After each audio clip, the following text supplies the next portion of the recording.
चलिए welcome back again.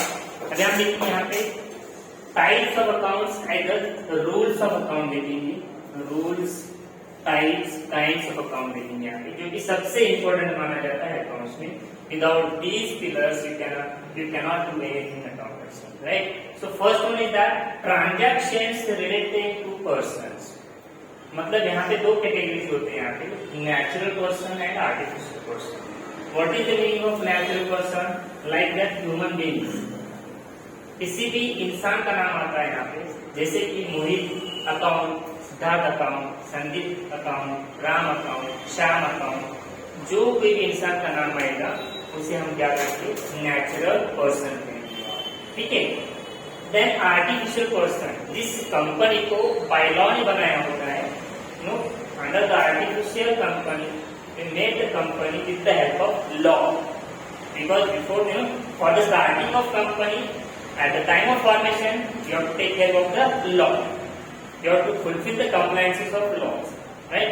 So जैसे कि RIC classes, Tata company, right, Reliance company, any kind of company, या फिर SBI बैंक, किसी का भी नाम आता है तो उसे हम कहेंगे यहाँ पे आर्टिफिशियल पर्सन कहेंगे। But this is the first and most important rule of the types of the accounts. अभी इसका जो रूल रहेगा, right? Debit the receiver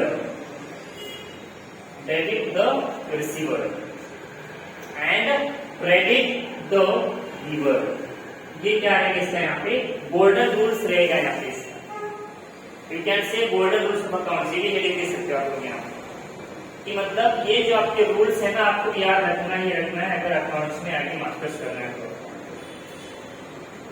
अगर कहीं पर भी आपको ट्रांजैक्शन में पर्सन दिखाई देता है, चाहे वो नेचुरल हो चाहे वो आर्टिफिशियल हो, इसका मतलब आपको ये रूल याद रखना है। Debit the receiver, credit the giver.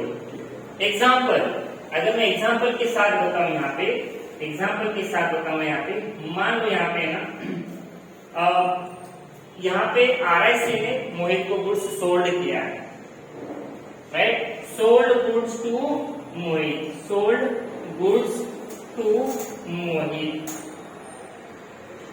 ₹10,000। अभी ये हमें किसके पॉइंट ऑफ व्यू से एंट्री करना है? यहाँ पे RIC के पॉइंट ऑफ व्यू से देखना है, राइट? अभी हमें यहाँ पे देखना है debit the receiver. Who is the receiver? Mohit is the receiver. So Mohit account will be debited। हमें हमेशा याद रखना है रिसीवर कौन है और गिवर कौन है उस ट्रांजैक्शन में, राइट? ये हमने रिसीवर की बात की, इस डेबिट के रूल के बारे में बात की हमने यहाँ पे, बराबर। अब दूसरा सिचुएशन देख लेते हैं यहाँ पे। मान लो cash paid to RIC from Siddharth ने कैश किसको दिया है? RIC को दिया है। Who is the giver? Siddharth is the giver, right? तो cash account debited to Siddharth account, समझ में आया? सिद्धार्थ ने पे किया RIC को, yes. Who is the giver? Siddharth. तो सिद्धार्थ क्रेडिट में जाएगा, वो लेने है सिद्धार्थ इस सिचुएशन में। इस सिचुएशन में मोहित गुड्स ले रहा था, इसलिए हमने इसको डेबिट में दिखा दिया। इस सिचुएशन में सिद्धार्थ मुझे पैसे दे रहा है, तो सिद्धार्थ क्रेडिट में चला जाएगा। Who is the giver? Siddharth, ठीक है। तो ये आपको है ना rule, account debit to Siddharth में लिखा है। ये कैश अकाउंट है, बस कैश आ रहा है बेटा, बराबर है। Who is the giver? Cash. Siddharth is credited. यहाँ पे रूल क्या कहता है अपना? Credit account debited to Siddharth. ये आगे लिमिटेशन है, आपको मैंने इसलिए बताया खाली ये क्रेडिट में कब जाएगा और ये डेबिट में कब जाएगा, ये दो चीजें बताया। आपने मुझे कैश दे दी इसलिए क्रेडिट रिव्यूअर बन गई। मोहित ने गुड्स मेरे से ले लिया, मुझसे गुड्स मोहित ने ले लिए, अभी वो क्या बने मेरे पॉइंट ऑफ व्यू से? रिसीवर बन गए। तो इसलिए इस सिचुएशन में क्या बन गए? मोहित यहाँ पे रिसीवर बन गए। यहाँ पे मोहित अकाउंट डेबिटेड। तो मतलब अगर रिसीवर होते हैं उनको डेबिट में दिखाना है और गिवर होते तो उनको क्रेडिट में दिखाना है। ये रूल याद रखना है आपको। यहाँ ट्रांजैक्शन अगर आप समझ के लोगे ना, आपको फटाक से समझ में आ जाएगा कैसे करना है यहाँ पे। समझ में इतना रूल। अब आगे चलते हैं वहां पे।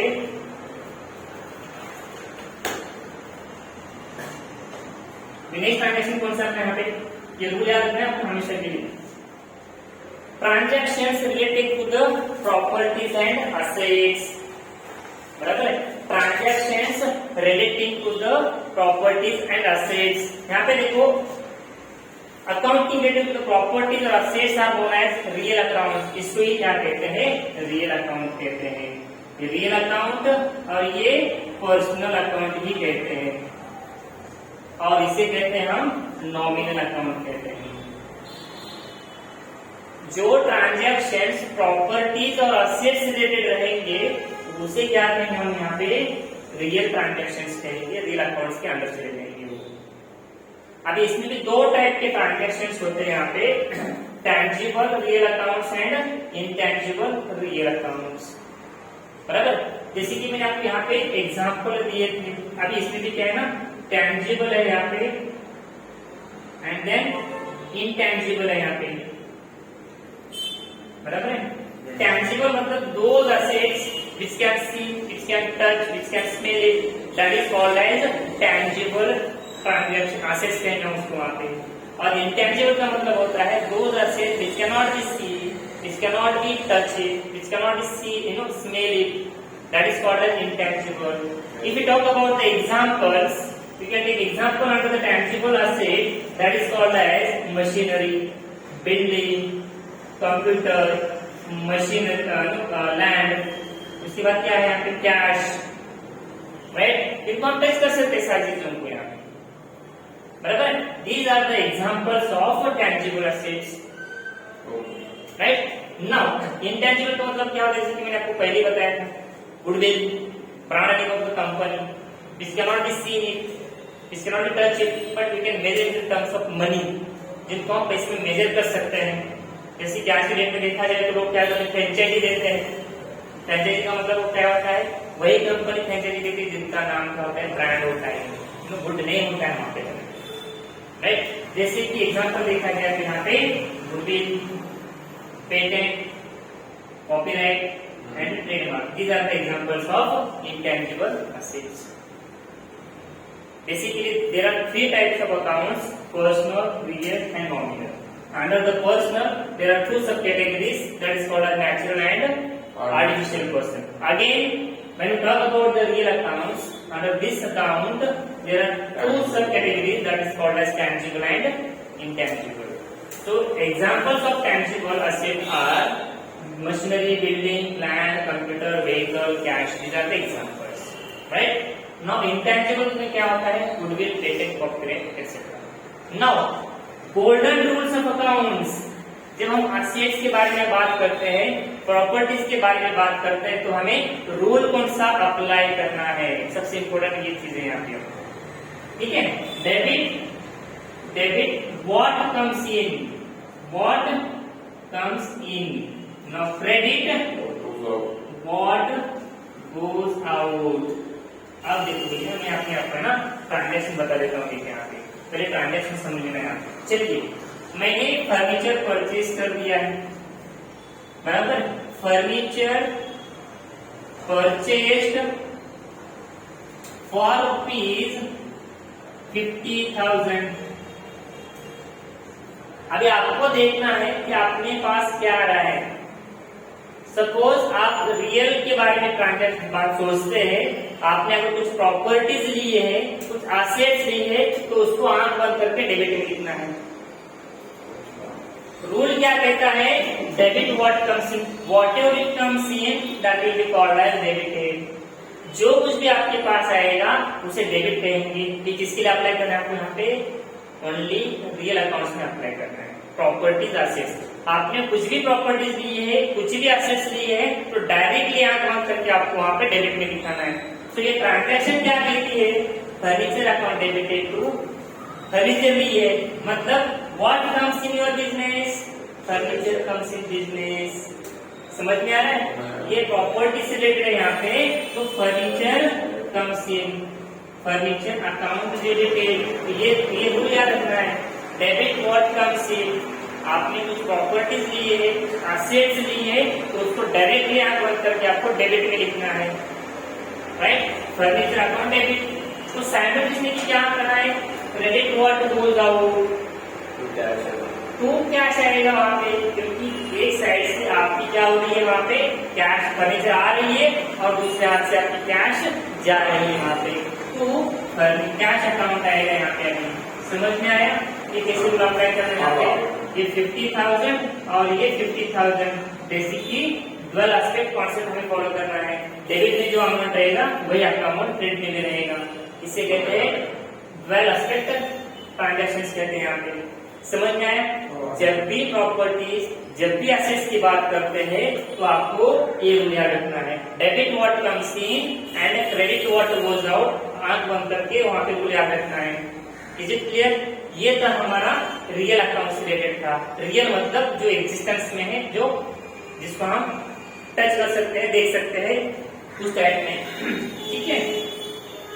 अब हम बात करते हैं ना लास्ट वाले ट्रांजेक्शन की बात करते हैं, इनकम एंड एक्सपेंसेस के बारे में बात करते हैं। ठीक है। Account relating to income, revenue, gain and expenses, जिसमें क्या होता है ना, accounting and transactions relating to income, gains, revenue and expenses जो रहेंगे सब इनकम एंड एक्सपेंसेस के अंदर आते हैं। जैसे कि इसका जो रूल रहेगा, अभी एग्जांपल देखो, इनकम हो गया, कमीशन रिसीव्ड, डिविडेंड रिसीव्ड, जो कुछ भी रिसीव्ड होता है वो क्रेडिट में चला जाएगा। बट इसका सबसे पहले ना रूल याद रखना है। रूल क्या कहता है, debit all expenses and losses. आपके बिजनेस में अगर कुछ खर्चा होता है, कुछ लॉसेस होते हैं, तो उसको डेबिट में लिखना है।